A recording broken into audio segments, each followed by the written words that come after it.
салом, як хабар.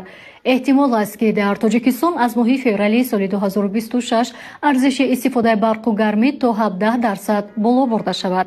امامعلی رحمان پرزیدنتی تاجیکستان امروز 29 دکبر در مجلس حکومت سپارش شده است که تعرفه‌های نوی برق و گرمی از 1 فوریه سال 2026 جاری کرده شود. مقامات رسما درباره تعرفه‌های نو معلومات ندادند و همینطور نگفتند که ارزش استفاده برق و گرمی تا چند درصد بالا می رود.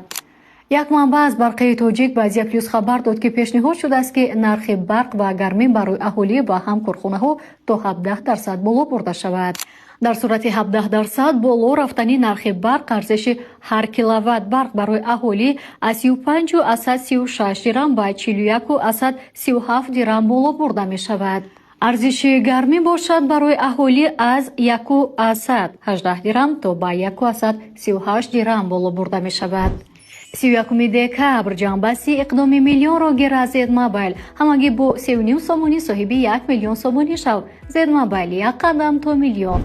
خبرهای بیشتر در تلگرام کانال آسیا پلوس.